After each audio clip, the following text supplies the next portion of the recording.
नमस्कार.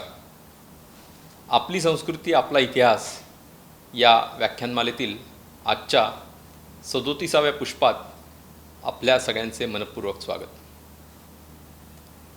आजचा विषय असणार आहे वीरशैव लिंगायत हे हिंदूच. या विषयाची थोडीशी पार्श्वभूमी आपण समजून घेणं आवश्यक आहे. जगाच्या पाठीवर अध्यात्म परंपरा असलेला भारत हा एकमेव देश आहे. अध्यात्म क्षेत्रात गुरु परंपरा ही श्रेष्ठ मानली जाते. यापैकीच एक असलेला प्राचीन आचारधर्म म्हणजे वीरशैव आचारधर्म. या वीरशैव आचारधर्मामध्ये सुद्धा दोन प्रवाह आहेत. एक पंचाचार्य परंपरेचा आणि दुसरा 12व्या शतकातला महात्मा बसवेश्वरांचा. परंतु हे दोन्ही प्रवाह हिंदू समाजाचे अभिन्न अंग आहेत. असे असताना देखील अलीकडच्या काळात काही समाजद्रोही मंडळींनी बुद्धिभेद करायचा प्रयत्न सुरू केला आहे. वीरशैव वेगळे आहेत आणि लिंगायत वेगळे आहेत असा एक भ्रम पसरवण्याचा प्रयत्न अलीकडच्या काळात सुरू झाला आहे. आणि समाजातला हा एक फार मोठा हिस्सा हा हिंदू धर्माचा भागच नाही आहे अशी मांडणी करून सुद्धा बुद्धिभेद करण्याचा प्रयत्न सुरू झाला आहे. इतकंच नाही तर आगामी राष्ट्रीय जनगणनेत वीरशैव लिंगायत समाजाने हिंदू म्हणून आपली नोंद करू नये अशी सुद्धा मांडणी केल्यामुळे या समाजामध्ये फार मोठ्या प्रमाणात गैरसमज निर्माण झाले. आणि म्हणून वीरशैव समाजाच्या सगळ्या साहित्याचा धांडोळा घेऊन आज आपल्यासमोर हिंदुत्व चिंतक आणि ज्येष्ठ सामाजिक कार्यकर्ते श्री शरद बबनराव गंजीवाले व्याख्यान सादर करणार आहेत. मगाशीच मी सांगितलं त्याप्रमाणे वीरशैव लिंगायत हे हिंदूच असा त्यांचा व्याख्यानाचा विषय असणार आहे. शरदराव मुळचे पुण्यामध्ये त्यांनी त्यांचं शिक्षण पूर्ण केलं BScचं. लहानपणापासून राष्ट्रीय स्वयंसेवक संघाशी त्यांचा संबंध आला. संघाच्या संस्कारातूनच पुढे मोठे झाल्यावर त्यांनी महाविद्यालयीन जीवनामध्ये पतित पावन संघटनेचं खूप काम केलं. त्या पुढील काळात बजरंग दल, विश्व हिंदू परिषद यामध्ये देखील ते सक्रिय होते. शिवसेना झोपडपट्टी सेना प्रमुख किंवा शिवसेना शहर उपप्रमुख अशी देखील त्यांच्यावर काही काळ जबाबदारी होती. त्यानंतर विश्वेश्वर सहकारी बँक असेल, सहकार भारती असेल या संस्थांशी देखील ते निगडीत होते. या सर्व ठिकाणी फार मोठ्या प्रमाणात त्यांनी आपलं योगदान दिलं.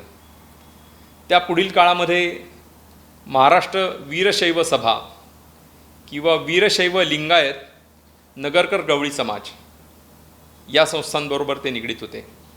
आणि आता सध्या हिंदू वीरशैव लिंगायत मंच याचे ते सक्रिय असे पदाधिकारी आहेत. याबरोबरच पुण्यातल्या अनेक सार्वजनिक संस्था, गणेशोत्सव मंडळ यामध्ये देखील शरदराव सक्रिय आहेत. आज आपल्यासमोर ते व्याख्यान सादर करणार आहेत. अतिशय सविस्तर मांडणी त्यांनी या व्याख्यानामध्ये केली आहे. अनेक ऐतिहासिक, प्राचीन, आध्यात्मिक क्षेत्रातले सगळे असे संदर्भ त्यांनी या व्याख्यानामध्ये दिले. आणि म्हणून हे व्याख्यान देण्यासाठी ते तयार झाले. त्यांनी त्याची तयारी दाखवली आणि त्याप्रमाणे आज आपल्याला व्याख्यान ते सादर करतायत. तर श्री शिवाजी रायगड स्मारक मंडळातर्फे या ठिकाणी मी त्यांचं मनपूर्वक स्वागत करतो. आणि हा अतिशय महत्त्वपूर्ण हिंदू समाजाच्या दृष्टीने विशेषतः असलेला असा विषय आज आपल्यासमोर ते सादर करतायत याबद्दल त्यांचे आभार देखील मानतो. आणि त्यांनी आपल्या विषयाला प्रारंभ करावा अशी त्यांना विनंती करतो. धन्यवाद. परमपूजनीय प्रातस्मरणीय जगद्गुरु पंचाचार्य परंपरा, परमपूजनीय प्रातस्मरणीय जगज्योती महात्मा बसवेश्वर श्री शिवाजी रायगड स्मारक मंडळाचे सर्व पदाधिकारी, उपस्थित माता भगिनी आणि बांधवांनो, थोर इतिहासकार श्री पांडुरंगजी बलकवडे यांच्या षष्ठाब्दी पूर्तीच्या निमित्तानं श्री शिवाजी रायगड स्मारक मंडळाच्या वतीनं आयोजित केलेल्या या व्याख्यानमालेतील एका व्याख्यानाचं पुष्प गुंफण्यासाठी म्हणून मी या ठिकाणी उपस्थित आहे. सुरुवातीलाच ज्यांच्या षष्ठाब्दीच्या निमित्तानं हे व्याख्यान या ठिकाणी घडतंय त्या श्री पांडुरंगजी बलकवडे यांना मी षष्ठाब्दी पूर्तीच्या शुभेच्छा देतो. वीरशैव लिंगायत समाज हा हिंदू समाजाचा एक प्रमुख घटक आहे, परंतु गेल्या काही दिवसात वीरशैव लिंगायत हे हिंदू नाहीत अशा स्वरूपाचा प्रचार काही विद्रोही चळवळीतले लोक, काही राष्ट्रद्रोही लोक यांच्या मार्फत केला जातोय. आणि म्हणूनच त्यांच्या सगळ्या मुद्द्यांचा परामर्श घ्यावा या हेतूने हे व्याख्यान मी आपल्या समोर समर्पित करतोय. एका बाजूला वीरशैव वेगळे आणि लिंगायत वेगळे अशा स्वरूपाचा शब्दभेद करून, शब्दच्छल करून या समाजात उभी फाळणी घडून आणण्याचं चालू असलेलं पाताळयंत्री कारस्थान, आणि दुसऱ्या बाजूला या समाजाचा फार मोठा हिस्सा या राष्ट्राच्या प्रमुख प्रवाहापासून, या राष्ट्राच्या प्रमुख जीवनशैलीपासून विभक्त करण्याचं चालू असलेलं कुटील स्वरूपाचं षडयंत्र अशा दुहेरी अग्निदिव्यातून वीरशैव लिंगायत समाजाची वाटचाल आज चालू आहे. ज्या वीरशैव शब्दाची व्याख्या अशी केली गेली की वी शब्देन उच्यते विद्या शिवजीवैक्य बोधिका तस्याम रमन्ते ये शैवा वीरशैवास्तु ते स्मृतः. त्या वीरशैव शब्दाचंच पर्यायवाचक नामाभिधान म्हणजे लिंगायत शब्द, त्याच वीरशैव शब्दाचं संस्कारवाचक नामाभिधान म्हणजे लिंगायत शब्द, त्याच वीरशैव शब्दाचं आचरणवाचक नामाभिधान म्हणजे लिंगायत शब्द. परंतु ज्यांना हा समाज तोडायचा आहे त्यांच्या बुद्धिभेदाची सुरुवात याच शब्दभेदात नव्हती. ज्या शिवजीव ऐक्य नावाच्या संकल्पनेचा मी उल्लेख केला वीरशैवाची व्याख्या सांगत असताना, ही शिवजीव ऐक्य नावाची संकल्पना असेल किंवा लिंगांग सामरस्य नावाची संकल्पना असेल, वीरशैवांच्या परमध्येयाचं, वीरशैवांच्या साध्याचं ते एक नाव आहे. लिंगमध्ये जगत सर्वम त्रिलोक्यम सचराचरम लिंग बाह्यात परम नास्ति तस्मै श्री लिंगायते नमः असं वर्णन ज्या परमशिवाच्या प्रतीकाचं गेलं, इष्टलिंगाचं केलं गेलं, तर इष्टलिंग या मार्गावरचं साधन आहे. आणि लिंगेन सह जीवित्वम लिंगेन सह पंचत्वम अशा स्वरूपाच्या अविचल जीवन निष्ठेनं साधना करणारा वीरशैव या मार्गावरील साधक आहे. आणि म्हणून ज्यांना हा साध्य साधन साधक विवेक कळला, त्यांना वीरशैव आणि लिंगायत या शब्दभेदांमधून माजवल्या गेलेल्या बुद्धिभेदाचा फोलपणा कळला, हे वेगळं सांगण्याची गरज नाही. जगद्गुरु पंचाचार्यांनी संस्थापित केलेला वीरशैव समाज, जगज्योती महात्मा बसवेश्वरांनी पुनरुत्थापित केलेला, प्रचारित केलेला, प्रसारित केलेला वीरशैव समाज, शक्ती विशिष्टाद्वैताचं तत्वज्ञान सांगणारा वीरशैव समाज, लिंगांग सामरस्याचं तत्वज्ञान सांगणारा वीरशैव समाज, षटस्थलाचा सिद्धांत सांगणारा वीरशैव समाज, जगद्गुरु रेणुकाचार्यांचा समाज, जगद्गुरु दारुकाचार्यांचा समाज, जगद्गुरु एकोरामाराध्यांचा समाज,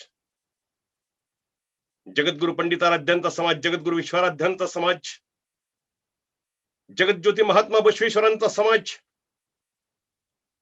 महाज्ञानी अलम प्रभूंचा समाज, महासाध्वी अक्का महादेवींचा समाज, प्रकांड पंडित छन्न बसवानांचा समाज, प्रतिभावंत सिद्धरामेश्वरांचा समाज, संत शिरोमणी मन्मथ स्वामींचा समाज, गुरुलिंग जंगमांचा समाज, असंख्य शिवाचार्यांचा समाज, असंख्य शिवशरणांचा समाज, असंख्य शिवशरणींचा समाज, कायकवृत्ती समाज, संस्कार क्षम समाज, संस्कार प्रवण समाज, वीरशैव समाज, लिंगायत समाज, हिंदू वीरशैव लिंगायत समाज. कदाचित मला या ठिकाणी वीरशैव शब्दाची सहस्त्र नामावली सांगायला लागेल. कुणीतरी असं म्हटलंय की पूर्व दिव्य ज्यांचे त्या रम्य भाविकाल. खरोखरच या वीरशैव समाजाचा भूतकाळ अत्यंत उन्नत स्वरूपाचा होता. या वीरशैव समाजाचा भविष्यकाळ सुद्धा अत्यंत उज्ज्वल स्वरूपाचा राहणार आहे. परंतु वर्तमानात हा समाज कुठेतरी ठेच काढतोय, चाच पडतोय, होल पाडतोय. या समाजाच्या संस्थापक परंपरेचं वर्णन करताना, संस्थापक पर्वाचं वर्णन करताना ते वर्णन असं केलं गेलंय की पंचानन तनोद्भूतान पंचाक्षर मनुपमान पंचसूत्र कृतो वंदे पंचाचार्यां जगद्गुरु. कोलीपाक सोमेश्वर लिंगातनं प्रकट झालेल्या जगद्गुरु रेणुकाचार्यांच्या कथा आम्ही ऐकल्यात. जगद्गुरु रेणुकाचार्यांनी अगस्त्य मुनीला केलेल्या उपदेशाच्या कथा आम्ही ऐकल्यात. जगद्गुरु रेणुकाचार्यांनी विभीषणाकरवी केलेल्या 3 कोटी लिंगार्चनाच्या कथा आम्ही ऐकल्यात. जगद्गुरु रेणुकाचार्यांनी आद्य शंकराचार्यांना दिलेल्या चंद्रमौळीश्वर लिंगाची कथा आम्ही ऐकली. जगद्गुरु मरुळाराध्यांनी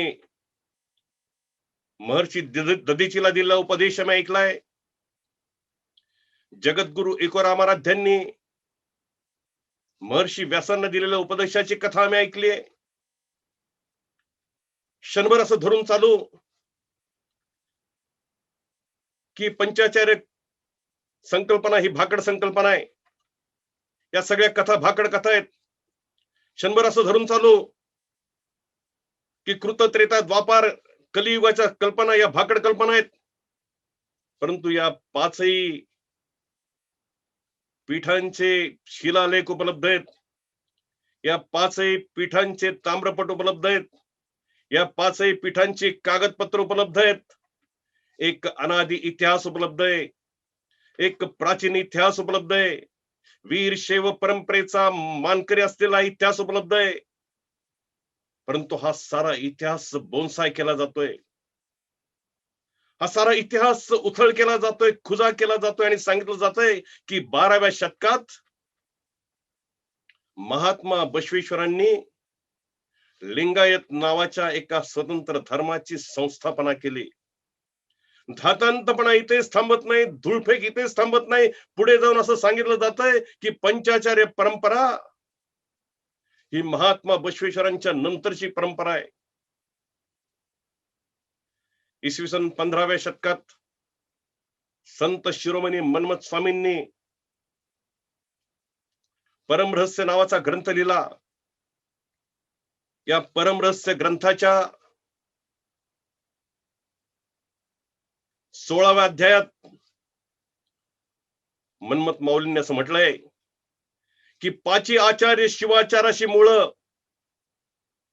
तयापासून शिवाचार सकळ, वीरशैव मार्ग प्रबळ विस्तार झाला, तोची मुळीचा शिवाचार, कल्याणी अवतरला बसवेश्वर, त्यानेही केला विस्तार शिवाचाराचा. पुढचं वाक्य फार महत्वाचं आहे. कोणी म्हणती शिवाचार नवा झाला, बसवेश्वरापासून उत्पन्नला, तो ते नेनोनी बोलती बोला अज्ञानपणे. आणि इथनं पुढे त्यांनी असं म्हटलंय की धर्मवीर शैव रसातळी जाता झाला बसवेश्वर ताता. वीरशैव साहित्याचे गाढे अभ्यासक असलेले, वीरशैव साहित्याचे संशोधक असलेले डॉक्टर S.C. नंदीमठ एका ठिकाणी असं म्हणतात की कुठल्याही कन्नड वाङ्मयात अथवा कुठल्याही संस्कृत वाङ्मयात महात्मा बसवेश्वरांनी नव्या धर्माला जन्माला घातलेला पुरावा आढळत नाही, घातल्याचा पुरावा आढळत नाही. मागच्याच वर्षी शिवैक्य झालेले डॉक्टर शिवलिंग शिवाचार्य अहमदपूरकर महाराज एका ठिकाणी असं म्हणतात की महात्मा बसवेश्वर हे नवीन धर्माचे संस्थापक होऊ शकत नाहीत. सोलापूर विद्यापीठाचे माजी कुलगुरू, बसव साहित्याचे गाढे अभ्यासक, वीरशैव साहित्याचे गाढे अभ्यासक डॉक्टर इरेश स्वामी एका ठिकाणी असं म्हणतात की पंचाचार्य परंपरा ही महात्मा बसवेश्वरांच्या पूर्वीपासूनची परंपरा आहे. किंबहुना पंचाचार्य परंपरेतील जातवेद मुनी यांनी महात्मा बसवेश्वरांना वीरशैव संप्रदायाची दीक्षा दिली. दस्तूरखुद्द महात्मा बसवेश्वरांनी त्यांच्या वचन साहित्यात मी कोणत्या तरी नव्या धर्माला जन्माला घालतोय असं स्वरूपाचं कोणतंही वचन त्यांच्या वचन साहित्यात सापडत नाही. दस्तूरखुद्द महात्मा बसवेश्वर आणि तत्कालीन सर्व शिवशरणांच्या वचन साहित्यात लिंगायत हा शब्द धर्म या अर्थाने कुठेच आलेला नाही. किंबहुना महात्मा बसवेश्वरांपासून ते हेमगल हंपर्यंतच्या सुमारे 30 शिवशरणांच्या वचन साहित्यात सुमारे 221 वेळा वीरशैव नावाचा शब्द आलेला आहे.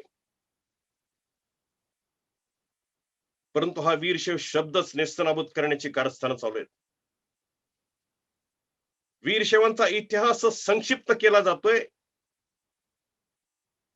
वीरशैवांचा इतिहास उथळ केला जातोय.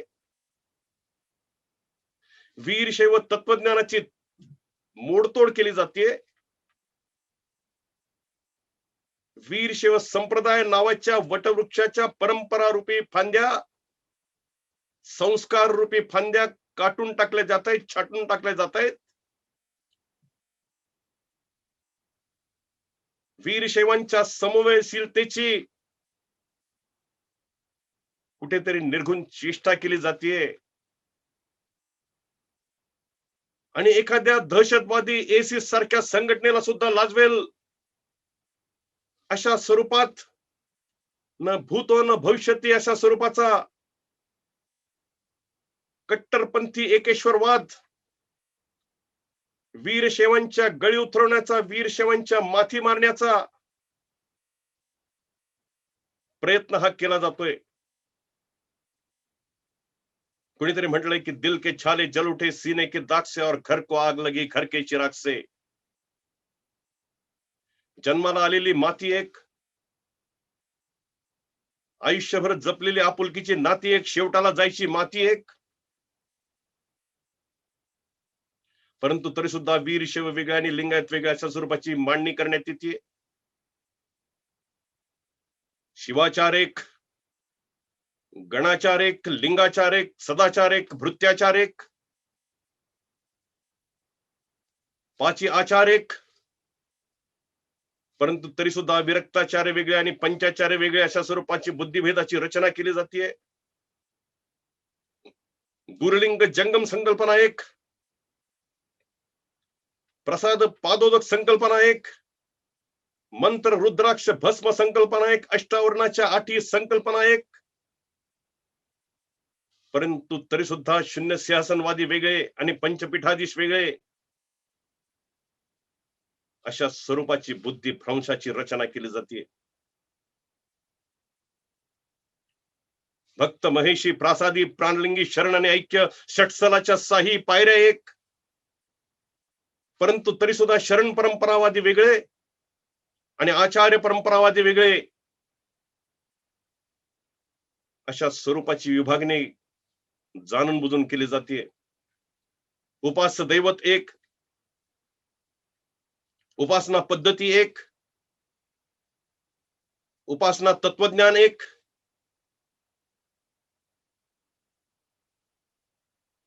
आहार पद्धत एक, विहार पद्धत एक, तरी सुद्धा आचार्य पंचक वेगळं आणि विरक्त पंचक वेगळं अशा स्वरूपाचा अलगतावाद निर्माण केला जातोय.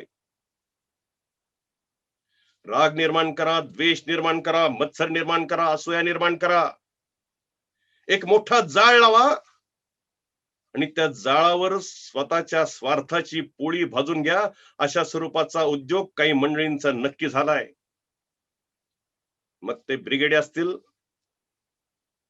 मग ते बामसेपी असतील, कालपर्यंत धर्म ज्यांना अफूची गोळी वाटत होता ते माओवादी असतील, नक्षलाइट्स असतील, मिस्टरी असतील, जिहादी असतील,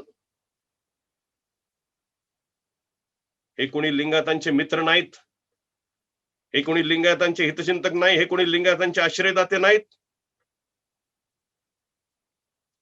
लिंगायतांना स्वतंत्र धर्माचा दर्जा मिळवून देण्यासाठी कष्ट करणारे हे कोणी नाहीत. त्यांना लिंगायतांना स्वतंत्र धर्माचा दर्जा मिळवून देण्यात स्वारस्य बिलकुल नाही. किंबहुना हिंदू धर्माचे तुकडे करण्याचा, हिंदू समाजाचे तुकडे करण्याचा आसुरी आनंद या साऱ्या शक्तींना मिळून लुटायचा आहे. ही बाब आता लपून राहिलेली नाही. एक साधा प्रयोग करा. एखाद्या लहान मुलाला बोलवा, त्याच्या हातावर एक कॅडबरीचा तुकडा द्या, एक चॉकलेटचा तुकडा द्या आणि त्या मुलाला सांगा की आजपासून तुला तुझे आई बाप सोडायचे. काय प्रतिक्रिया येईल त्या लहान मुलाची? अरे जे त्या लहानाला कळतं ते आमच्या इथल्या थोरांना कळत नाही. ही आमच्या वीर शैव समाजाची आजची शोकांतिका म्हणायला लागेल. कुणीतरी टाकलेल्या अल्पसंख्याक नावाच्या तुकड्याभोवती लाळ घोटत स्वतःचा धर्म मोडीत काढणारे आमचेच बांधव आहेत. स्वार्थाच्या बाजारात धर्माची बोली लावणारे आमचेच बांधव आहेत.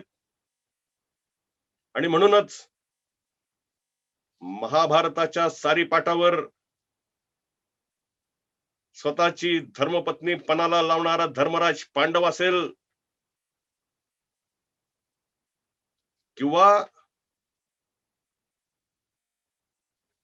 राजकारणाच्या सारीपाटावर स्वतःचा धर्म पणाला लावायला निघाले आमचे बांधव असतील, सदैवात थोडंसं अज्ञान, हे जुगारी भ्रष्ट हात मला जाळायचे म्हणणारा परमप्रतापी महापराक्रमी भीम जोपर्यंत आमच्या समाजात वीर शैव लिंगायत समाजात निर्माण होत नाही, तोपर्यंत आमच्या समाजाची नागवली जाणारी अस्मिता, या अस्मितेचं रक्षण करायला साक्षात परमेश्वर सुद्धा येऊ शकत नाही. हे सत्य नाकारून चालणार नाही. अरे सहने के भी कोई सीमा रहती है, सागर के अंदर ज्वाला रहती है. आणि म्हणून मी म्हणेल की आज उठा दो सब दुकाने, यहां से काले धंधों की दाल न हरगिज गलने देना. अब स्वार्थ के अंधों की सबसे कह दो ये धरती है आजादी के बंदों की, और भगत सिंह के इस भारत में जगह नहीं जय चंदों की. नहीं चलेगा काम दोस्तों तो अब केवल जय जयकारों से, संभल के रहना अपने घर में छिपे हुए गद्दारों से. एकीच्या ठिकाणी भीक निर्माण केली जाते, अद्वैताच्या ठिकाणी द्वैत निर्माण केलं जातंय, भक्तीच्या ठिकाणी विभक्ती निर्माण केली जाते. तुमच्या आमच्या बलस्थानांना छेदस्थान बनवलं जातंय. तुमच्या आमच्या अंतरंगातील एकतेचं सूत्र कुठेतरी नाचवलं जात आहे. तुमच्या आमच्या सहनशीलतेचा कुठेतरी अंत पाहायला जातोय. तुमच्या आमच्या समन्वयशीलतेची कुठेतरी नसबंदी केली जाते. रोज नवीन नवीन बुद्धिवादाचे झेंडे उभे केले जात आहेत. रोज बुद्धिभेदाचे नवीन नवीन पलिते पाजळवले जात आहेत. रोज अकलेचे नवीन नवीन तारे छेडले जात आहेत. कधी वीर शिव संस्कारांना वादाच्या भोवऱ्यात ओढलं जातंय. कधी वीर शिव परंपरांना वादाच्या भोवऱ्यात ओढलं जातंय. कधी जगद्गुरूंच्या लिंगोद्भव कथांना विज्ञानाचा मापदंड लावायचा प्रयत्न केला जातोय. कधी वीर शिव जंगमांची अक्षमपणे हेटाळणी केली जाते. कधी चातुर्वर्ण नावाचं मेलेलं मढ उकडून काढून सांगितलं जातंय की तुम्ही हिंदू नाही म्हणून. कधी आर्य अनार्य वादाच्या शिळ्या कळीला ऊत आणून सांगितलं जातंय की तुम्ही हिंदू नाही म्हणून. कधी वेदोक्त आगमोक्त वादाची पेरणी करून सांगितलं जातंय की तुम्ही हिंदू नाही. कधी वैदिक अवैदिक वादाची फोडणी देऊन सांगितलं जातंय की तुम्ही हिंदू नाही म्हणून. तर कधी वीर शिवांच्या वस्त्रालंकारांना उडून तोडून ओरबाडून सांगितलं जातंय की तुम्ही हिंदू नाही म्हणून. वीर शिवांची समन्वयशीलतेची वस्त्र ओरबाडली जातात आणि सांगितलं जातंय की तुम्ही हिंदू नाही म्हणून. कधी स्थावर लिंगांना विरोध करून सांगितलं जातंय की तुम्ही हिंदू नाही म्हणून. कधी मूर्तीपूजेला विरोध करून सांगितलं जातंय की तुम्ही हिंदू नाही म्हणून. तर कधी वीर शैव मठ मंदिरातील कार्यक्रमांच्या वर निर्बंध आणून सांगितलं जातंय की तुम्ही हिंदू नाही म्हणून. या स्वतंत्र धर्मवाल्यांना हिंदू तत्वज्ञान आणि वीरशैव तत्वज्ञान या दोन तत्वज्ञानातील सामरस्याचे बिंदू कधीच दिसले नाहीत, दिसणार नाहीत. हिंदू तत्वज्ञानातील प्रणवंकार आणि ज्या मंत्राची दीक्षा महात्मा बसवेश्वरांनी जातवेद मुनी यांच्याकडनं घेतली, तो ओम नमः शिवाय नावाचा मंत्र, या ओम नमः शिवाय मंत्रातील ओम यांचं एक असणं यांना कधी दिसणार नाही. हिंदूंचं उपास्य दैवत असलेलं शंभू महादेव आणि वीरशैवांचं उपास्य दैवत असलेलं शंभू महादेव यांचं एक असणं यांना कधी दिसणार नाही. हिंदूंच्या पूजा विधानातील मंत्र रुद्राक्ष आणि भस्म आणि वीरशैवांच्या अष्टावरणातील मंत्र रुद्राक्ष आणि भस्म यांचं एक असणं यांना कधी दिसणार नाही.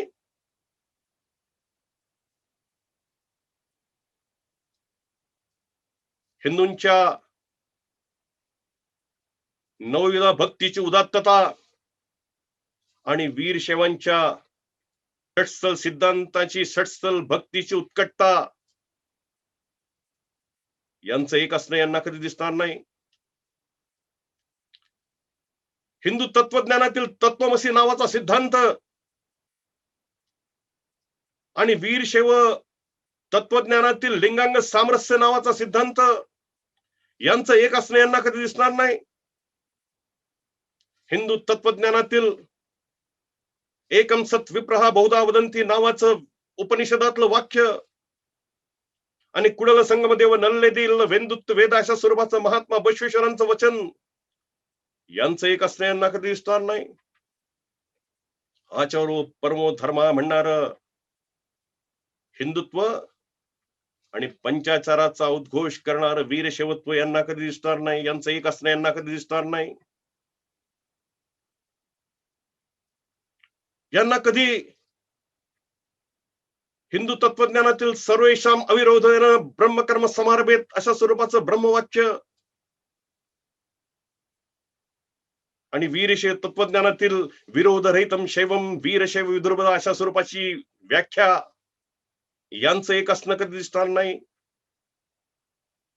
यांना जे जे भेटी जे भूत तया मानी जे भगवंत, हा तो भक्तियोग जाण माझ्या असा स्वरूपाचा.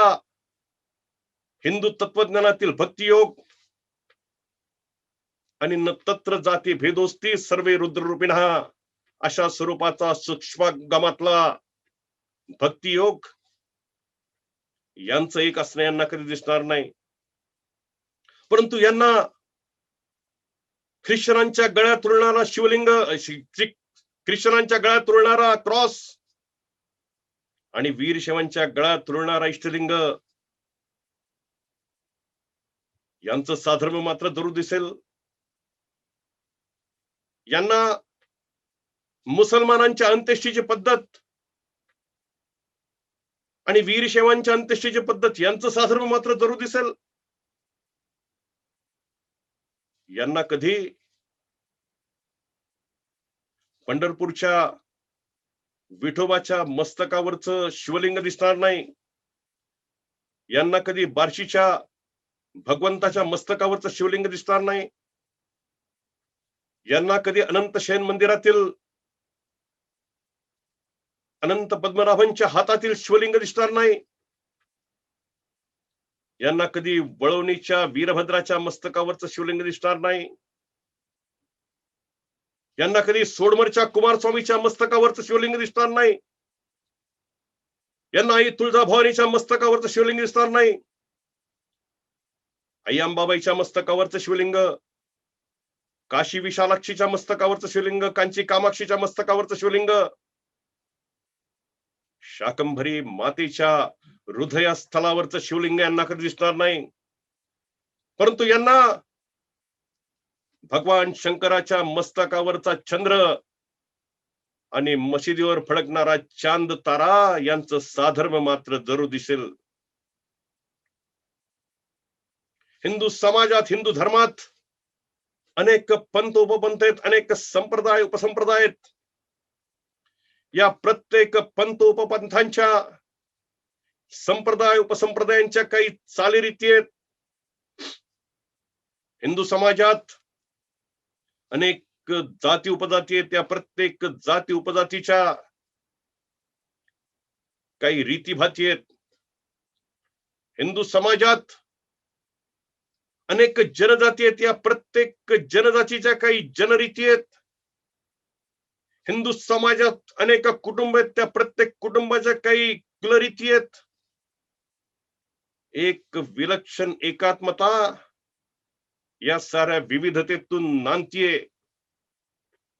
परंतु या विविधतेतून कुठेतरी विग्रह शोधून काढायचा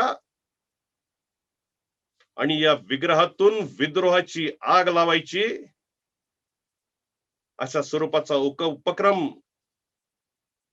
अशा स्वरूपाचा कार्यक्रम काही मंडळींचा निश्चित झालाय. प्रतिवाद असा केला जातो की वीरशैवांची लग्नाची पद्धत ही हिंदूंच्या लग्नाच्या पद्धतीपेक्षा वेगळी आहे आणि म्हणून साठी वीरशैव हिंदूंच्या पासून वेगळे आहेत. ज्या पद्धतीने प्रत्येक मुलखानुसार भाषा बदलते, त्याच पद्धतीने प्रत्येक मुलखानुसार चालीरीती बदलतात, रीतीभाती बदलतात, कुलरीती बदलतात, जनरीती बदलतात, विवाहाच्या पद्धती सुद्धा बदलतात. दस्तूर खुद्द हिंदू समाजात विवाह होतो, काही ठिकाणी प्राजापत्य पद्धतीने विवाह होतो, काही ठिकाणी दैव पद्धतीने विवाह होतो, काही ठिकाणी ब्राह्म्य पद्धतीने विवाह होतो, काही ठिकाणी असुर पद्धतीने विवाह होतो, काही ठिकाणी दानव पद्धतीने विवाह होतो, काही ठिकाणी पैशाच्य पद्धतीने विवाह होतो, काही ठिकाणी गांधर्व पद्धतीने विवाह होतो. आणि म्हणूनच विवाह पद्धतीचा मुद्दा किंवा विवाह भेदाचा मुद्दा हा धर्मभेदाचा मुद्दा कदापि असू शकत नाही. प्रतिवाद असाही केला जातो की वीरशैवांची अंत्येष्टीची पद्धत ही हिंदूंच्या अंत्येष्टीच्या पद्धतीपेक्षा वेगळी आहे. हिंदूंच्या मध्ये जाळलं जातं, वीरशैवांच्या मध्ये पुरलं जातं. आणि म्हणून साठी वीरशैव हे हिंदू समाजापासून वेगळे. हिंदू समाजातील अनेक जाती जनजाती मी या ठिकाणी सांगेल की ज्या ठिकाणी आजही पुरण्याची पद्धत विद्यमान आहे. गोसावी समाज असेल, रावळ समाज असेल, डोंबारी समाज असेल, मेंढगी समाज असेल, ढवळा नंदीवाला समाज असेल, कुंची कोरवा समाज असेल, भराडी गोंधळी समाज असेल, सपेरनाथ समाज असेल, मर्याईवाला समाज असेल, साधू समाज असेल, संन्यासी समाज असेल, नाथमंत्री समाज असेल, या साऱ्या समाजात आजही पुरण्याची पद्धत विद्यमान आहे. किंबहुना साधू समाज, संन्यासी समाज, नाथ संप्रदाय या समाजात आजही वीरशैवांच्या प्रमाणेच समाधीचा विधी होतो. फक्त वीरशैवांच्या हातात समाधीच्या प्रसंगी इष्टलिंग असतं, त्यांच्या हातात समाधीच्या प्रसंगी इष्टलिंग नसतं. एवढाच काय तो फरक. उत्तर प्रदेशातला अनेक ठिकाणी मृत्यूनंतर प्रेत नदीला अर्पण करण्याची पद्धत आहे. आणि म्हणून अंत्येष्टी पद्धतीचा मुद्दा किंवा अंत्येष्टी भेदाचा मुद्दा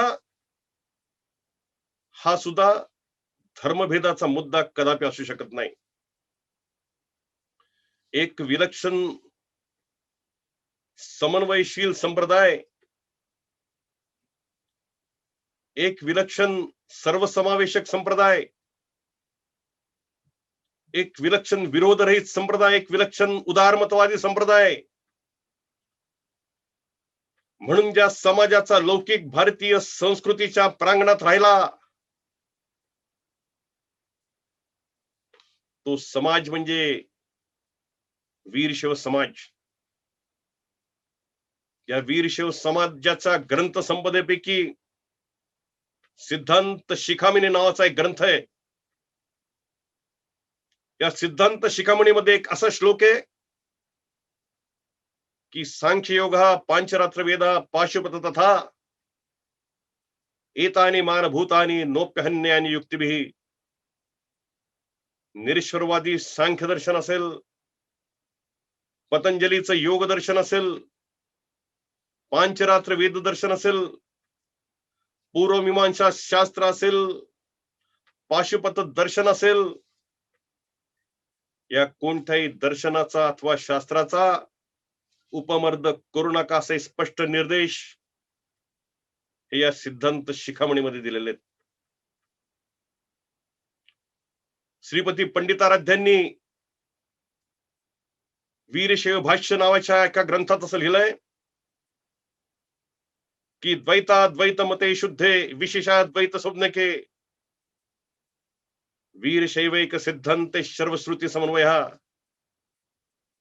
द्वैत मत असेल, अद्वैत मत असेल, विशेषाद्वैत मत असेल, या कोणत्याही मताचा उपमर्द करू नका. वीरशैवांची भूमिका ही सर्व श्रुती समन्वयाची असली पाहिजे असा स्पष्ट दंडक या श्रीपती पंडिताराध्यांनी घालून दिलाय. निळकंठ शिवाचार्यांनी क्रियासार नावाचा ग्रंथ लिहिला. या क्रियासार नावाच्या ग्रंथात त्यांनी असं म्हटलंय, वीरशैवांची व्याख्या अशी केली गेली की विरोधरहितम शैवम वीरशैव विदुर्बधा. आमची ॲलर्जी कोणाला असायचं कारण नाही, कोणाला आमची ॲलर्जी असायचं कारण नाही, कोणाची ॲलर्जी आम्हाला असायचं कारण नाही. आणि म्हणून समन्वयशीलता हेच ज्या संप्रदायाचं प्रमुख तत्वज्ञान राहिलं, प्रमुख वैशिष्ट्य राहिलं, त्या संप्रदायाला हिंदू समाजापासून वेगळं काढणारं तत्वज्ञान अजून जन्माला यायचंय अशी आमची धारणा आहे. सांप्रदायिक चढाओढीमध्ये कदाचित कट्टरतापणा, कट्टरतावाद हा आमच्यामध्ये जरूर आला असेल, परंतु हा कट्टरतावाद आल्यानंतर सुद्धा वीरशैवांच्या विचारसरणीची गाडी पुन्हा समन्वयशीलतेच्या रुळावर आणण्याचं काम हे वीरशैव संत आणि वीरशैव संतांनीच केलं. आणि म्हणून संत शिवदासाचा अभंग मी या ठिकाणी सांगेल. त्या अभंगात असं म्हटलंय की हरिहरा नाही द्वैत व्यर्थ वादकाचे मत, जैसी ब्रह्म आणि माया तैसी पुरुषांगी छाया, माय पीठ पांडुरंग श्री ब्रह्म शिवलिंग. आणि म्हणून याच समन्वयशीलतेचा सूत्रांना अनुसरून हिंदू समाजाच्या विविध अंगांमध्ये वीरशैव समाज अविभिन्नपणे मिसळून गेलेला आहे. याच समन्वयशीलतेच्या सूत्रांना अनुसरून हिंदू समाजाच्या विविध क्षेत्रांमध्ये वीरशैव समाज अविभक्तपणे सामावून गेला आहे. याच समन्वयशीलतेच्या सूत्रांना अनुसरून हिंदू समाजाच्या अनेक छटांमध्ये वीरशैव समाज अव्यक्तपणे समर्पित होऊन गेलेला समाज आहे. आणि म्हणूनच हिंदू समाजापासून वीरशैव समाजाला वेगळं काढण्याचं दिवा स्वप्न कुणी बघू नये. याच समन्वयशीलतेच्या सूत्रांना अनुसरून होय आम्ही करस्थळावर इष्टलिंगाची पूजा करतो, परंतु त्याचबरोबर आम्ही शिवाच्या सगळ्या अवतारांची पूजा करतो. आम्ही काळभैरवाची पूजा करतो. आम्ही वीरभद्राची पूजा करतो. आम्ही म्हसोबाची पूजा करतो. आम्ही विष्णूच्या सगळ्या अवतारांची पूजा करतो. दत्ताच्या सगळ्या अवतारांची पूजा करतो. माँ दुर्गेच्या सगळ्या अवतारांची पूजा करतो. कोण म्हणतं आम्ही हिंदू नाही? होय आमच्या गळ्यात शिवलिंग असतं, परंतु त्याचबरोबर आम्ही आमच्या कुलदेवतेच्या यात्रेला जातो, कुलदैवताच्या यात्रेला जातो. आम्ही चारी धामांच्या यात्रेला जातो. अष्टविनायकांच्या यात्रेला जातो. 11 मारुतींच्या यात्रेला जातो. 12 ज्योतिर्लिंगांच्या यात्रेला जातो. 51 शक्तीपीठांच्या यात्रेला जातो. कोण म्हणतं आम्ही हिंदू नाही? होय आमच्या हृदयस्थळावर शिवलिंग असतं, इष्टलिंग असतं, परंतु त्याचबरोबर आम्ही हिंदूंचे सारे सण साजरे करतो. हिंदूंचा दसरा साजरा करतो, हिंदूंची दिवाळी साजरी करतो, हिंदूंचे संक्रांत साजरे करतो, हिंदूंचे 3.5 मुहूर्त साजरे करतो, हिंदूंचा गणेशोत्सव साजरा करतो, हिंदूंचा नवरात्रोत्सव साजरा करतो. अनेक गणेशोत्सव मंडळांचे पदाधिकारी वीरशैव असतात. अनेक नवरात्रोत्सव मंडळाचे पदाधिकारी वीरशैव असतात. अनेक मठ मंदिरांचे ट्रस्टी वीरशैव असतात. कोण म्हणतं आम्ही हिंदू नाही म्हणून? होय आमच्या गळ्यामध्ये शिवलिंग असतं. होय आमच्या गळ्यामध्ये इष्टलिंग असतं, परंतु तरीही परब्रह्मलिंगम भजे पांडुरंग असं वर्णन ज्या पंढरीच्या पांडुरंगाचं केलं गेलंय, त्या पंढरीच्या वारीला आम्ही जातो. या पंढरीच्या वारीमध्ये वीरशैव सांप्रदायिक वास्कर महाराजांची दिंडी अग्रक्रमाने असते. या पंढरीच्या वारीमध्ये वीरशैव सांप्रदायिक औसेकर महाराजांची कीर्तन परंपरा असते. या पंढरीच्या वारीमध्ये संत तुकारामांचे सेवेकरी असलेल्या गवरशेठ वाणीची पालखी असते. या पंढरीच्या वारीमध्ये अनेक वैष्णवांच्या व्यवस्था वीरशैवांच्या मठात असतात. अनेक वीरशैवांच्या व्यवस्था वैष्णवांच्या मठात असतात. एक विलक्षण एकात्मता या ठिकाणी नांदत असते. कोण म्हणतं आम्ही हिंदू नाही? मूर्तीपूजेला विरोध करून सांगितलं जाते की तुम्ही हिंदू नाही, ते हिंदू हिंदूंच्यात मूर्तीपूजा असते, आपल्यामध्ये मूर्तीपूजा निषिद्ध आहे. कल्पना करा की चकचकीत कांती लावलेला इष्टलिंग आमच्या तळहातावर आम्ही धारण केलाय. त्या इष्टलिंगामध्ये आम्ही परमपिता महादेवाची कल्पना करतोय. जसा परमपिता महादेव आम्हाला इष्टलिंगात दिसतो, आमच्या शिवाचार्यांना दिसतो, आमच्या शिवशरणांना दिसतो, तसाच तो देव फक्त पुंडलिकाला दिसला असेल, तसाच तो देव समर्थ रामदास स्वामींना दिसला असेल, तसाच तो देव महर्षी मार्कंडेयांना दिसला असेल,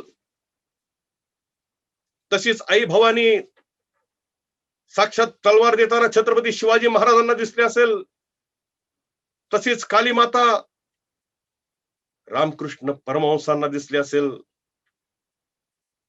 परंतु देव बघावा तो मीच बघावा आणि तो फक्त इष्टलिंगाच्या स्वरूपात बघावा, ही तुगलकी मानसिकता निंद ठरते, निषेधार्ह ठरते. या पाषाणाची मूर्ती बनलेली असते, त्याच पाषाणाचा अंश आमच्या तळहातावरच्या इष्टलिंगामध्ये असतो. परंतु या विरोधाभासाचं उत्तर त्यांच्यापाशी नाही. एकीकडे मूर्तीपूजेला विरोध आम्ही करत असतो, परंतु दुसरीकडे महात्मा बसवेश्वरांच्या मूर्तीला, महात्मा बसवेश्वरांच्या पुतळ्याला हार घालून आमच्या मोर्चाची सुरुवात होत असते. या विरोधाभासाचं उत्तर त्यांच्यापाशी नाही. स्थावरलिंगांच्या पूजांना आम्ही विरोध करत असतो, परंतु अनेक शिवशरणांचे स्थावरलिंगांच्या वचनमुद्रिकांच्या वचनाचे दाखले राणा भीमदेवी थाटात दिले जात असतात. या विरोधाभासाचं उत्तर आमच्यापाशी नाही. महात्मा बसवेश्वरांची वचनमुद्रिका असलेला कुडल संगम देव स्थावरलिंग स्वरूपात आहे. सिद्धरामेश्वरांची वचनमुद्रिका असलेला कपिल सिद्ध मल्लिकार्जुन स्थावरलिंग स्वरूपात आहे. अक्क महादेवींची वचनमुद्रिका असलेला चन्न मल्लिकार्जुन स्थावरलिंग स्वरूपात आहे. अमुगी देवांची वचनमुद्रिका असलेला सिद्ध सोमनाथ स्थावरलिंग स्वरूपात आहे. केतयाची वचनमुद्रिका असलेला गौरेश्वरलिंग स्थावरलिंग स्वरूपात आहे. सत्यवतीची वचनमुद्रिका असलेला शंभू जक्केश्वर स्थावरलिंग स्वरूपात आहे. अक्कम्मांची वचनमुद्रिका असलेला रामेश्वरलिंग स्थावरलिंग स्वरूपात आहे. अनेक शिवशरणांनी स्थावरलिंगांच्या उपासना केलेल्या आहेत. अनेक शिवशरणांनी स्थावरलिंगांच्या प्रतिष्ठापना केलेल्या आहेत. अनेक शिवशरणांनी स्थावरलिंगांच्या यात्रा केलेल्या आहेत. उदाहरण द्यायचं झालं तर सोलापुरात 68 शिवलिंगांची स्थापना केलेल्या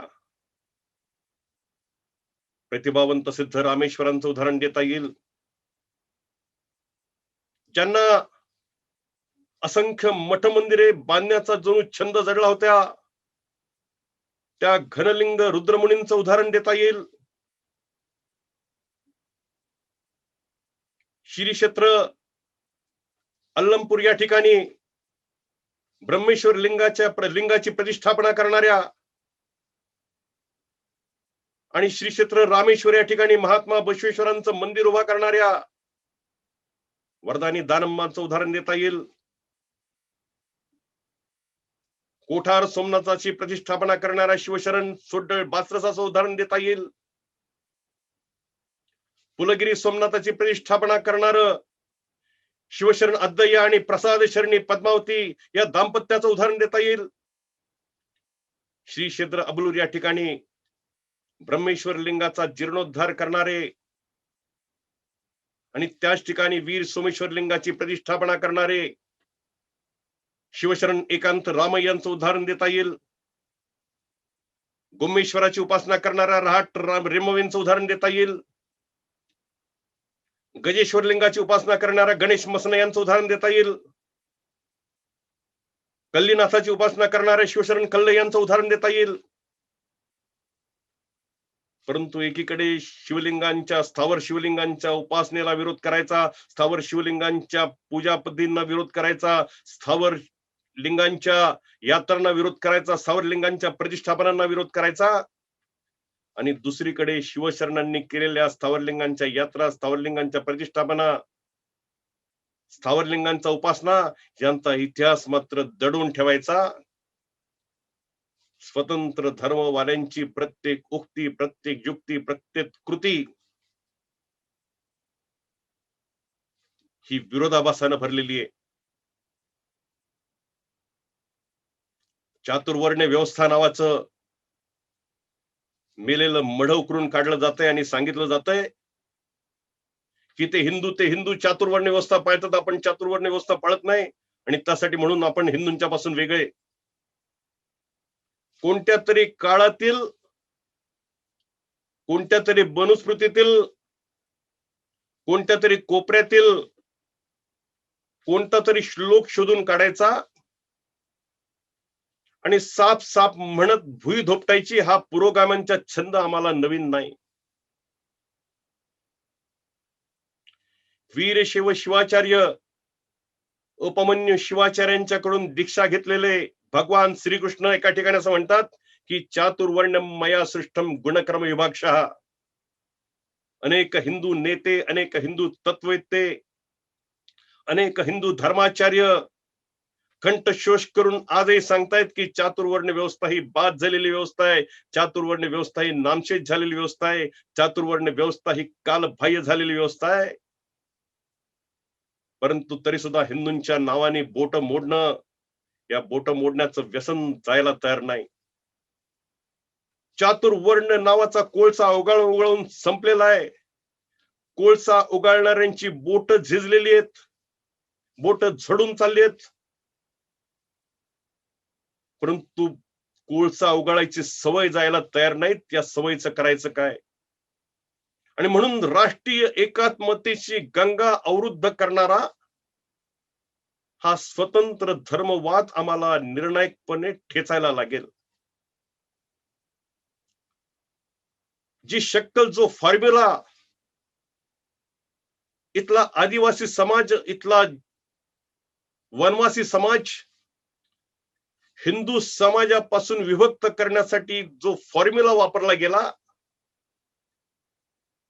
तोच फॉर्म्युला वीरशैव लिंगायत समाज हिंदू समाजापासून विभक्त करण्यासाठी वापरला जातोय. परकीय आर्य ब्राह्मण आक्रमण थेरी मोठ्या चवीने चघळली जातीये आणि सांगितलं जातंय की ते हिंदू, ते आर्य, ते बाहेरून आलेले, आपण मूळ निवासी, ते तिकडनं उत्तरेकडनं आले, आपण दक्षिणेकडनं आलो, ते गोरे, आपण काळे, त्यांची नाकं ताट, आपली नाकं चपटी, अशा स्वरूपाच्या फाजील गोष्टी सांगून आपण मूळ निवासी कसे, असं स्वरूपाचं प्रतिपादन या लिंगायत समाजाला केलं जातंय आणि त्यातून अलगतावाद माजवला जातोय. वस्तुस्थिती अशी आहे की आर्य बाहेरून आल्याचा कणा इतका सुद्धा पुरावा हा ऋग्वेदामध्ये सापडत नाही. मी नाही म्हणत, महामानव डॉक्टर बाबासाहेब आंबेडकर म्हणतायत. वस्तुस्थिती अशी आहे की आर्यवंश सिद्धांत हा बिनबुडाचा आणि मूर्खपणाचा आहे. मी नाही म्हणत, डॉक्टर बाबासाहेब आंबेडकर म्हणतायत. वस्तुस्थिती अशी आहे की एखादा साप ठेचावा तसा हा आर्यवंश सिद्धांत हा ठेचला पाहिजे, ठेचून मारला पाहिजे. मी नाही म्हणत, डॉक्टर बाबासाहेब आंबेडकर म्हणतायत. आणि म्हणून डॉक्टर बाबासाहेब आंबेडकरांनी ज्या सिद्धांताचा पर्दाफाश केलाय, स्वामी विवेकानंदांनी ज्या सिद्धांताचं पितळ उघडं पाडलंय,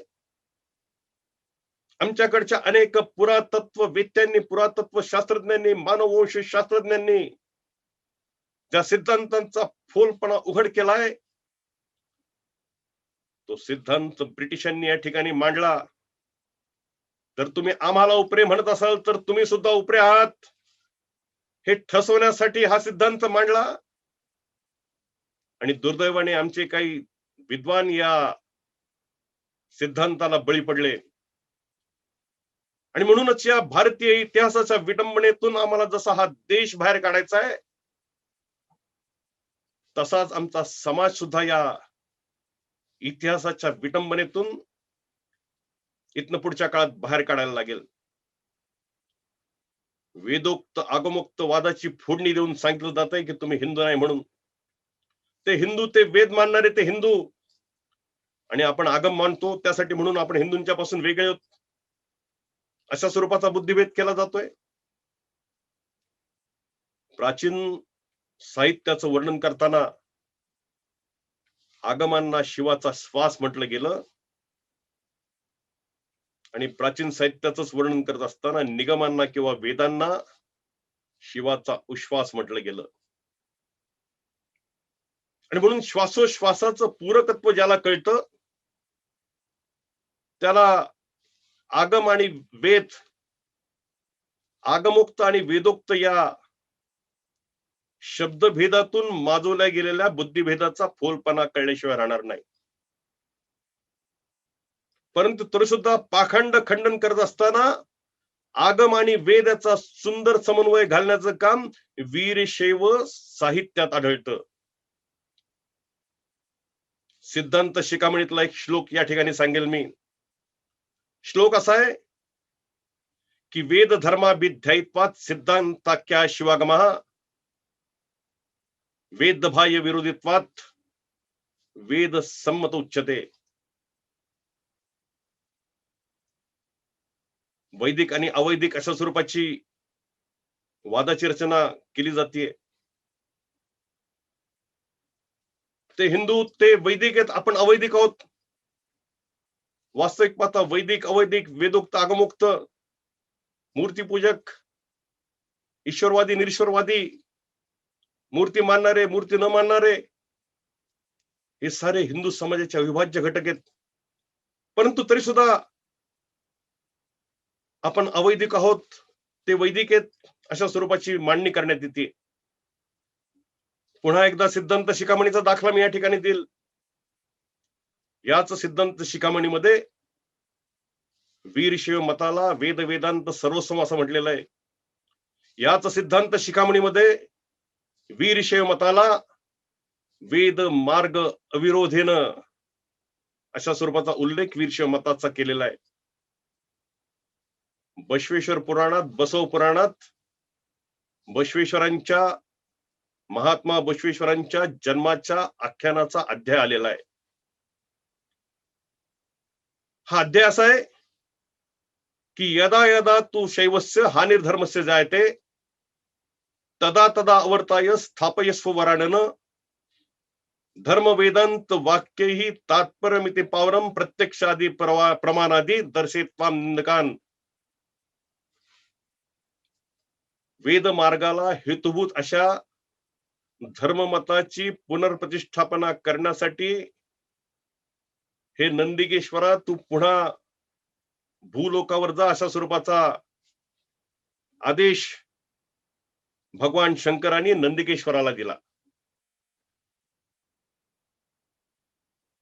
अनेक शिवशरणांच्या वचन साहित्यात उपनिषदातले श्लोक जशीच्या तसे आलेले आढळतात. स्वतः महात्मा बसवेश्वरांनी कुडल संगम देव नल्लेदी इल्ल वेंदुत्वेद अशा स्वरूपाचा वेदाचा उल्लेख असलेला श्लोक स्वतःच्या वचन साहित्यात त्यांनी स्वतः लिहिलेला आहे. आणि म्हणून सारी ही संदर्भ मालिका असं सांगते की वीरशैव मत हे वेद विरोधी कधीच नव्हतं, वेद विरोधी कधीच नसेल, वेद विरोधी कधीच नाही.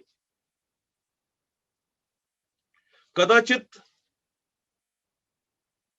वीरशैव मतानी यज्ञ यागादी कर्मकांडाला विरोध केला असेल, कदाचित वीरशैव मतानी यज्ञ याग अमान्य केला असेल, परंतु ज्ञानकांडाचा आणि वीरशैव मताचा संघर्ष झालाय, भक्तिकांडाचा आणि वीरशैव मताचा संघर्ष झालाय. असे संघर्ष झाल्याची उदाहरणं माझ्या तरी ऐकवत नाहीत. कदाचित स्थल परिस्थिती कालवशात महात्मा बसवेश्वरांनी वेदांच्यावर टीका केली असेल, परंतु वेदांच्यावर टीका केली म्हणून महात्मा बसवेश्वर हे वेदविरोधी ठरू शकत नाहीत. कारण वचन साहित्याचे पितामह ज्यांना म्हटलं गेलं ते फगू हळकट्टे एका ठिकाणी असं लिहितात की महात्मा बसवेश्वर आणि तत्कालीन शिवशरणांच्या वचन साहित्याचा आधार भारतीय धर्मशास्त्र आणि भारतीय धर्मशास्त्रच आहे.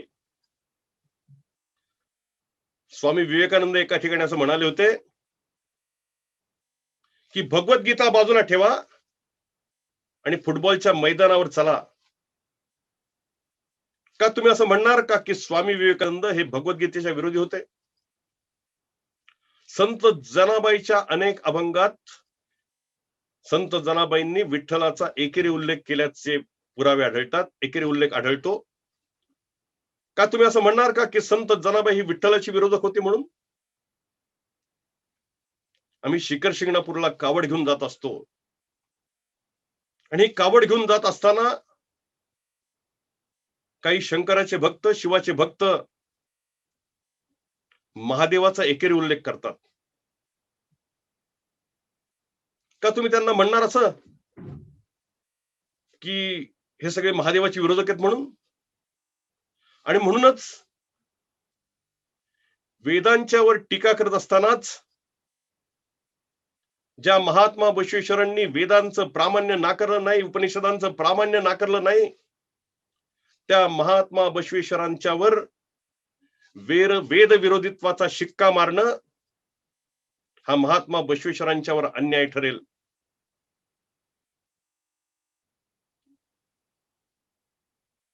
अनेक वीरशैव ग्रंथ संपदा मी या ठिकाणी सांगेल.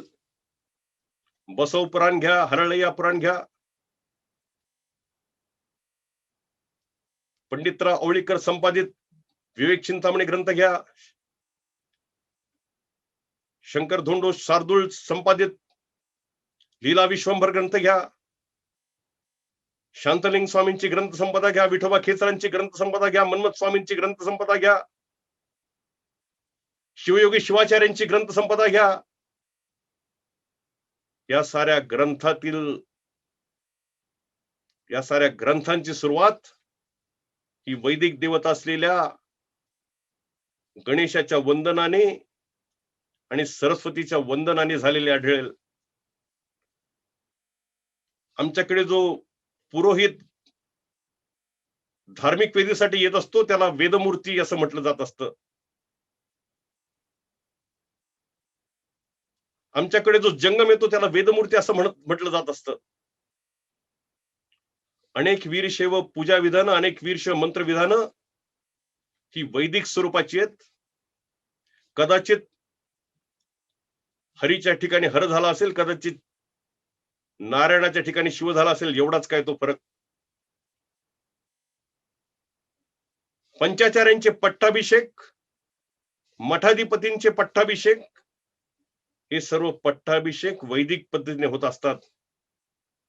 आणि म्हणूनच वीरशैव मत हे अवैदिक कधीच नव्हतं. आणि मग या साऱ्या मुद्द्याचा परामर्श घेतल्यानंतर कधी कधी या स्वतंत्र धर्मवाल्यांना हिंदू शब्दाच्या व्युत्पत्तीची, हिंदू धर्माच्या व्युत्पत्तीची मीमांसा करण्याची हौस येते. हिंदू शब्दाची व्युत्पत्ती, हिंदू धर्माची व्युत्पत्ती यांचं चरविच्चरण करण्याची हौस येते. परंतु त्यांना सुद्धा आम्ही सांगू इच्छितो की मानवतेचा, पशुत्वाचा उंबरठा ओलांडून मानवतेच्या परिसरात सुद्धा हे पाश्चात्य जेव्हा पोचले नव्हते त्यावेळी ओम सहनावतूचा उद्घोष करणारा आमचाच मानव धर्म होता. ज्यावेळी संस्कृती नावाच्या संकल्पनेच्या आसपास या रानटी टोळ्या पोचल्या नव्हत्या त्यावेळी सर्वे सुखरत संतू सर्वे संतू निराम्याचा उद्घोष करणारा आमचाच सनातन धर्म होता, आमचाच मानव धर्म होता. आणि म्हणून एका हिंदू तत्ववेत्याने या हिंदू शब्दाचं चर्वित श्रवण करणाऱ्यांना एक फार चांगली चपराक ठेवून दिली आहे. तो हिंदू तत्ववेत्ता असं म्हणतो की घरच्या घरी कडवल्या जाणाऱ्या लोणकडी तुपाला साजूक तूप असं नाव तोपर्यंत पडलं नव्हतं जोपर्यंत बाजारात मार्गारीन आलं नव्हतं, जोपर्यंत बाजारात डालडा आलं नव्हतं, जोपर्यंत बाजारात वनस्पती तूप आलं नव्हतं. आणि तद्वतच जोपर्यंत या देशात या तथाकथित धर्म म्हणून घेणाऱ्या टोळ्या जोपर्यंत प्रवेशिता होत नव्हत्या तोपर्यंत आम्हाला सुद्धा हिंदू धर्म नाव धारण करण्याची गरज पडली नव्हती. याची फार वेचक मीमांसा स्वर्गीय अटल बिहारी वाजपेयींनी स्वतःच्या एका काव्यात केली आहे. स्वर्गीय अटल बिहारी वाजपेयी एका ठिकाणी असं म्हणतात कि भय से व्याकुल दुनिया ने प्रारंभ किया फिर से मेरा पूजन, मैं नर मैं नारायण नीलकंठ बन गया न संशय, हिंदू तन मन हिंदू जीवन रग रग हिंदू मेरा परिचय. होय आतापर्यंत आमचा परिचय आम्ही हिंदू असाच देत आलो. कोण म्हणतं आम्ही हिंदू नाही म्हणून? आमच्या स्कूल लिव्हिंग सर्टिफिकेट मध्ये, आमच्या कॉलेज लिव्हिंग सर्टिफिकेट मध्ये, आमच्या ट्रान्सफर सर्टिफिकेट मध्ये आमचा उल्लेख हिंदू वीर शिव हिंदू लिंगायत अशा स्वरूपात आढळतो. कोण म्हणतं आम्ही हिंदू नाही म्हणून? आमच्या बापजाद्यांच्या कागदपत्रामध्ये, आमच्या कोर्ट कचेऱ्यांच्या कागदपत्रांमध्ये आमचा उल्लेख हिंदू वीर शिव हिंदू लिंगायत असाच आढळतो. कोण म्हणतं आम्ही हिंदू नाही म्हणून? आतापर्यंतच्या शिरगंटीमध्ये आमच्या बापजाद्यांनी, आमच्या पूर्वजांनी आमचा उल्लेख हिंदू म्हणूनच केला. कोण म्हणतं आम्ही हिंदू नाही म्हणून? आमच्या घरातल्या माय बहिणींची डोहाळी जीवन असतील, आमच्या घरातल्या वास्तुशांत असतील, आमच्या घरातले लग्न समारंभ असतील, आमच्या घरातली बारशी असतील, आमच्या घरातले शिवमुहूर्त असतील, त्याचप्रमाणे आमच्या घरातले अशुभ शांतीचे मुहूर्त असतील, जनन शांती असेल, पंचक शांती असेल, त्रिपाद शांती असेल, हे सारे मुहूर्त हे हिंदू पंचांगावरून आम्ही बघत असतो. आम्ही कधी मुसलमान कालगणनेची उलाढाल करायला जात नाही, मुसलमान कालगणनेची उठाठेव करायला जात नाही. आम्ही कधी ख्रिश्चन कालगणनेची उठाठेव करायला जात नाही. आम्ही कधी पारशी कालगणनेची उठाठेव करायला जात नाही. कोण म्हणतं आम्ही हिंदू नाही म्हणून? दस्तूर खुद्द डॉक्टर बाबासाहेब आंबेडकरांनी हिंदू कोड बिलाची रचना करताना जे मुसलमान नाही, जे ख्रिश्चन नाही, जे पारशी नाही, ते सारे हिंदू अशा स्वरूपाची रचना त्यांनी केली. हिंदू धर्माच्या सार्वभौम विशालतेची कल्पना डॉक्टर बाबासाहेब आंबेडकरांना होती. दस्तूर खुद्द डॉक्टर बाबासाहेब आंबेडकरांनी आमचा समावेश हिंदू धर्मात केलेला आहे. कोण म्हणतं आम्ही हिंदू नाही म्हणून? आमच्या घरातले विवाह संपन्न होतात ते हिंदू विवाह कायद्याप्रमाणे होतात. आमच्या घरातल्या विवाहांची नोंदणी केली जाते ते हिंदू विवाह कायद्याप्रमाणे केली जाते. आम्हाला आमच्या बापजाद्यांच्या इस्टेटीमध्ये वाटा मिळतो तो हिंदू वारस कायद्याप्रमाणे मिळतो. आम्ही अज्ञानाचे सज्ञान होतो ते हिंदू अज्ञान कायद्याप्रमाणे होतो. आमच्या घरातली दत्तक विधानं होतात ती हिंदू दत्तक विधान कायद्याप्रमाणे होतात. आमच्या पासबुकांच्यावर हिंदू अनडिवायडेड फॅमिली असा उल्लेख आढळतो. किंबहुना आम्हाला ज्या सोयी सवलती मिळत आहेत, आरक्षण मिळतंय ते आम्ही हिंदू म्हणून मिळतंय. कोण म्हणतं आम्ही हिंदू नाही म्हणून? इयत्ता 7वीच्या पुस्तकात एक मिक्सचर अँड कंपाऊंड नावाचा रसायनशास्त्राचा धडा आम्हाला होता. या धड्यामध्ये मिक्सरची व्याख्या अशी केली गेली होती की mixture is a blend of one or more substances which can be separated from each other. आणि याच धड्यात कंपाऊंडची व्याख्या अशी केली गेली होती की compound is a uniform homogeneous blend of two or more substances which cannot be separated from each other. अनेक तत्वदर्शन, अनेक विचार, अनेक चिंतन, अनेक शास्त्र यांनी तयार झालेलं हिंदू धर्म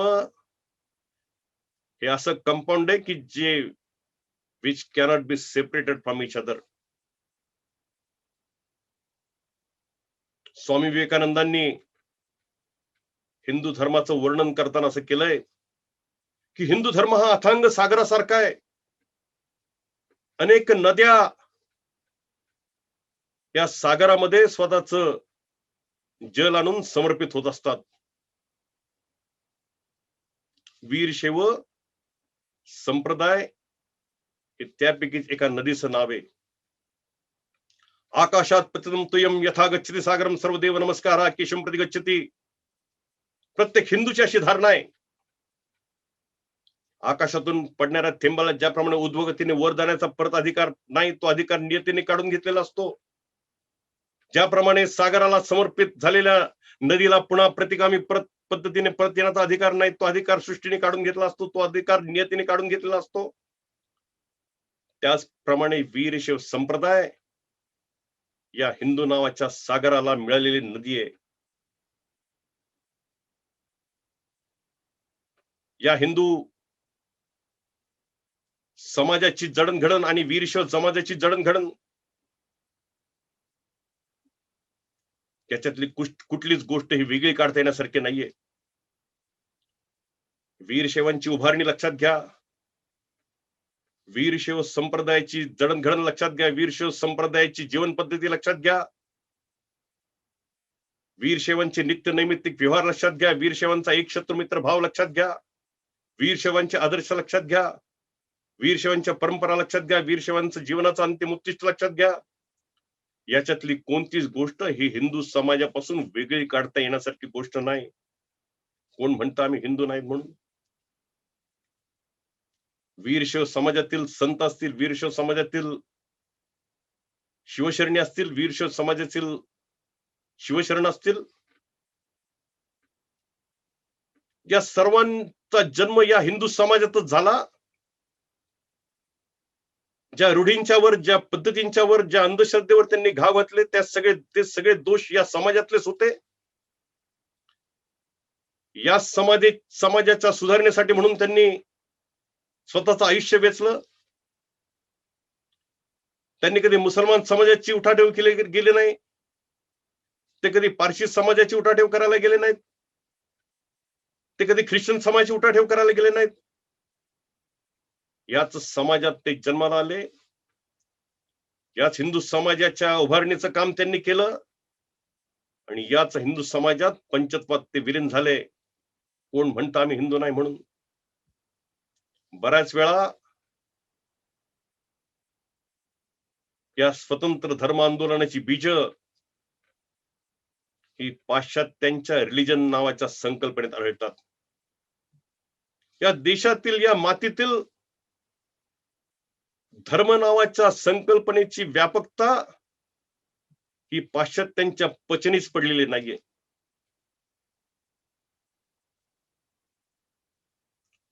आणि म्हणून एक व्यक्ती, एक शिकवण, एक रिलिजन, एक झरतृष्ट, एक झेंदावेस्ता, एक रिलिजन, एक मोहम्मद पैगंबर, एक कुराण, एक रिलिजन, एक येसू, एक बायबल, एक रिलिजन, एक व्यक्ती, एक शिकवण, एक रिलिजन. आणि म्हणून रिलिजन नावाच्या संकल्पनेच्या पुढे ज्यांची बुद्धी धावू शकत नाही, त्यांना हिंदू धर्माचं व्यापकत्व काय कळणार, हिंदू समाजाचं अखंडत्व काय कळणार, हिंदू समाजाचं विशालत्व काय कळणार. भगवान येशू ख्रिस्तांना ज्यावेळी सुळावर चढवलं जात होतं, त्यावेळी भगवान येशू ख्रिस्त असं म्हणत होते की हे परमेश्वर हे काय करताय, त्यांच्यांना कल्पना नाही, यांना माफ करून टाक. कदाचित महात्मा बसवेश्वर सुद्धा असंच म्हणत असतील की हे परमेश्वर हे काय करतायत, त्यांच्यांना कल्पना नाही, यांना माफ करून टाक. हे कुडल संगम देवा हे काय करतायत, त्यांची यांना कल्पना नाही, यांना माफ करून टाक. परंतु या स्वतंत्र धर्म आंदोलनाची सद्यस्थिती बघितली तर मी असं म्हणेल की ज्या कर्तृत्वाच्या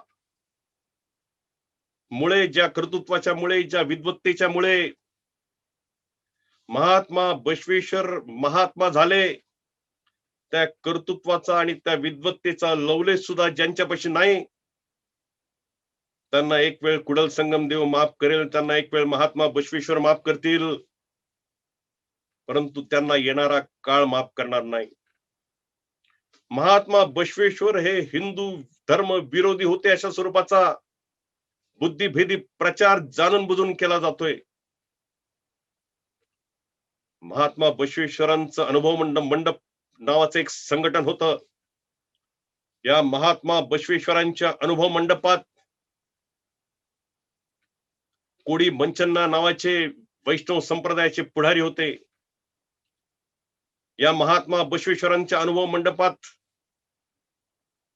मनुमुनी जैन सारखे जैन संप्रदायाचे पुढारी होते.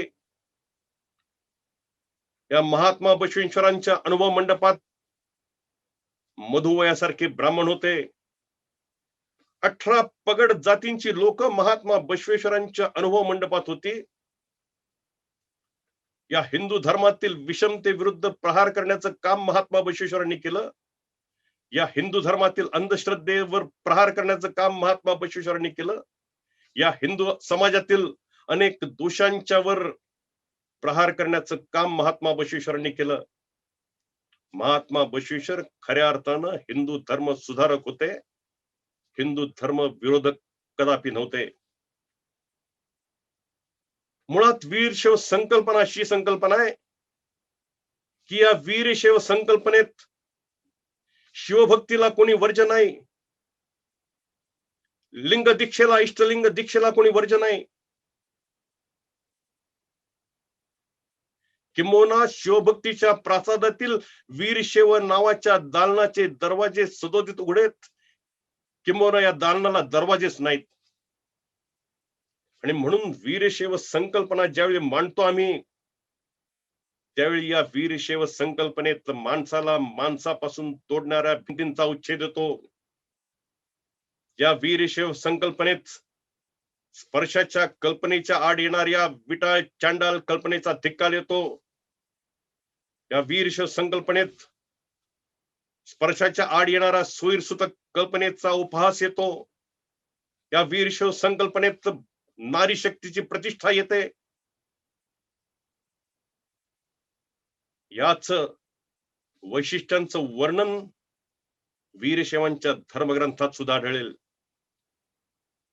पारमेश्वर आगमाच्या पटल क्रमांक 1 वर या वैशिष्ट्याचं वर्णन असं केलंय की ब्राह्मण क्षत्रिय वैश्य शूद्र ये चान्य जाते लिंग धारण मात्रेण शिव येवन संशय.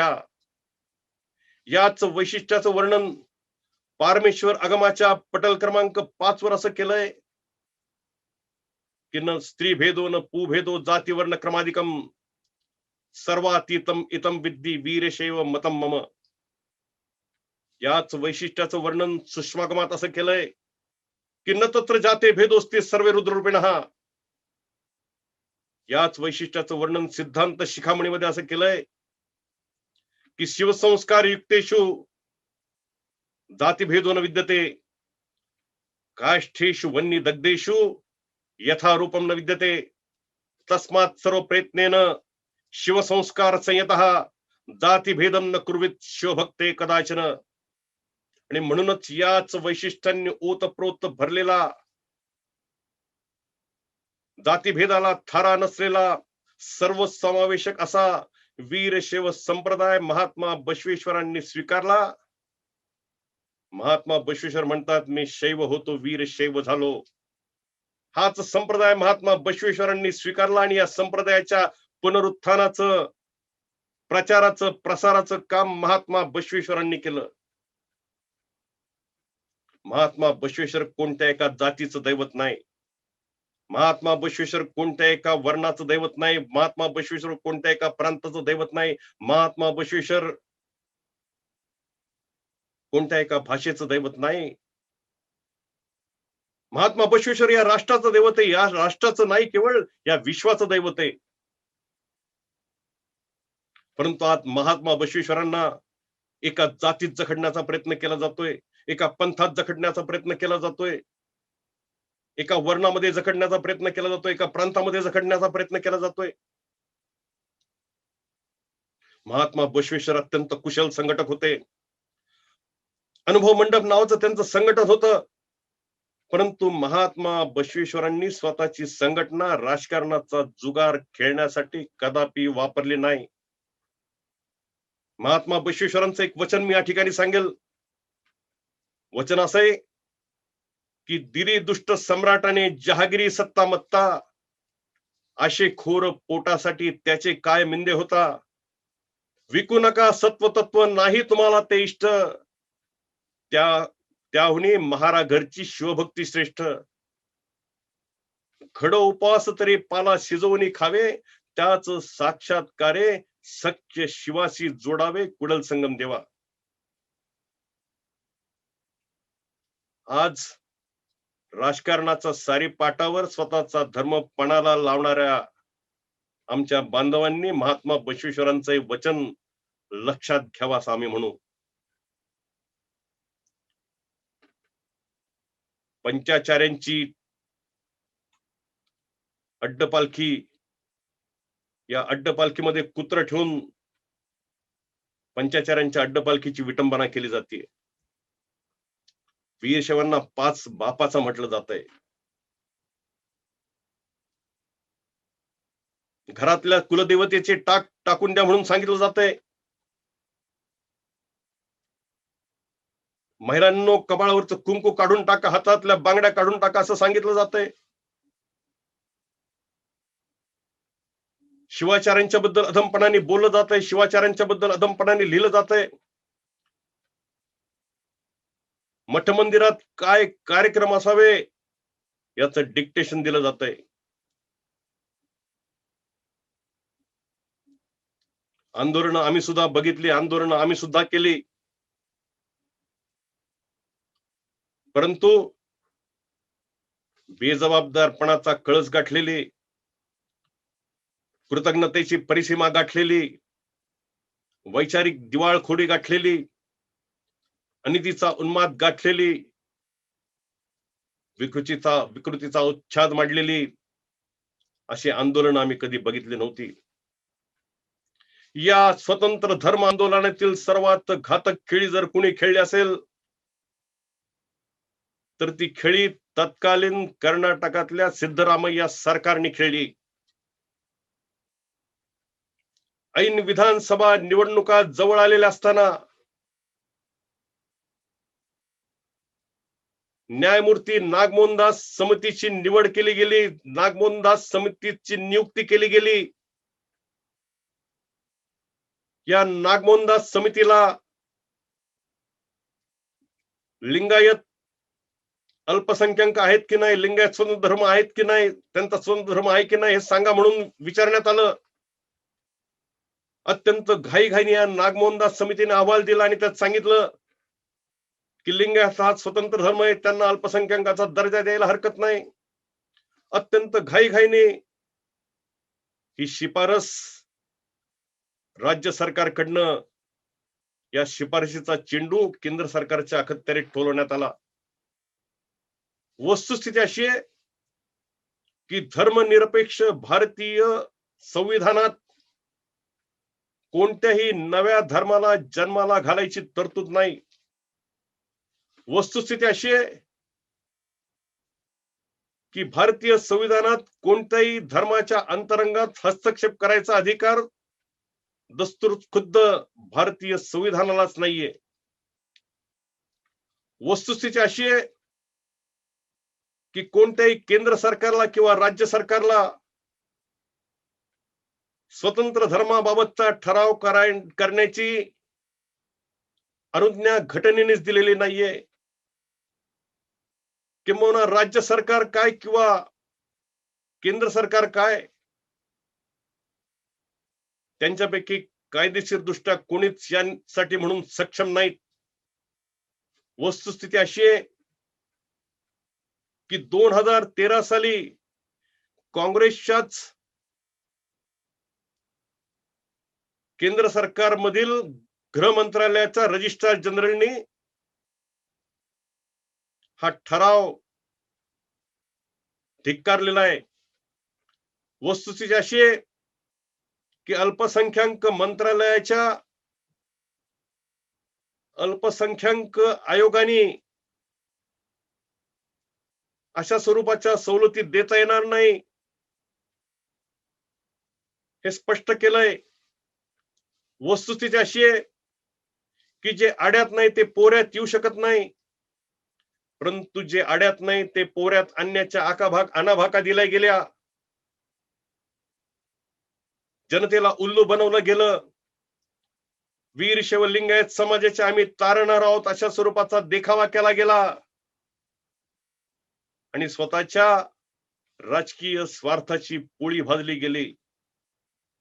ज्यावेळी कर्नाटक सरकारने त्यावेळेच्या जाहीर केलं की आम्ही लिंगायतांना अल्पसंख्याकाचा दर्जा देतोय, त्याच वेळी तिथल्या मुसलमान समाजाने त्यांना सांगितलं की आमच्या अल्पसंख्याकाच्या वाट्यात आणखी वाटे करू आम्हाला मान्य नाही. अल्पसंख्याक सवलती मिळाल्यानंतर काय फायदा होणार आहे? आरटीए नावाचा एक ऍक्ट आहे, राईट टू एज्युकेशन. या ऍक्ट मधनं एक्झम्पशन मिळतं. शिक्षण संस्था चालकांना 25% कोटा, या 25% कोट्याचा फायदा अल्पसंख्याक झाल्यानंतर मिळणार आहे. फायदा कोणाला मिळणार आहे? शिक्षण संस्था चालकांना मिळणार आहे. गलेलट्ट शिक्षण संस्था चालक होणारे समाजाचा काय फायदा? क्षणभर धरून चालू की अल्पसंख्याक नावाच्या सवलती मिळाल्या, परंतु हिंदू धर्मात राहून मिळणाऱ्या आरक्षणाचे पंख ज्यावेळी कापले जातील त्यावेळी या जखमांवर मलमपट्टी करण्याची ताकद तरी या अल्पसंख्याक नावाच्या संकल्पनेत असेल की नाही, ही खऱ्या अर्थानं शंका आहे. हा खऱ्या अर्थानं प्रश्न आहे. परंतु याच्याबद्दल बोलायला कोणीच तयार नाही. आणि म्हणून बोलाची एक कडी, बोलाची भात खाऊन या कोण तृप्त झाला अशी अवस्था या स्वतंत्र धर्म आंदोलनाची आहे. पंथाभिनिवेश जरूर असावा, जातीचा अभिनिवेश जरूर असावा, संप्रदायाचा अभिनिवेश जरूर असावा, परंतु हा अभिनिवेश व्यक्त करत असताना आमच्या मातृभूमीची प्रतारणा होणार नाही याची काळजी घेतली गेली पाहिजे. आमच्या मातृधर्माची प्रतारणा होणार नाही याची काळजी घेतली पाहिजे. आज अनेक समाज आम्ही हिंदू नाही म्हणायला लागलेत. बिहारमध्ये सरना समाज म्हणतो आम्ही हिंदू नाही म्हणून. विदर्भामध्ये, मध्य प्रदेशात गोंड समाज म्हणतो आम्ही हिंदू नाही म्हणून. जर उठसूट प्रत्येक समाज जर आम्ही हिंदू नाही असं म्हणायला लागला आणि हिंदू धर्माच्या सार्वभौम विशालतेला आव्हान द्यायला लागला,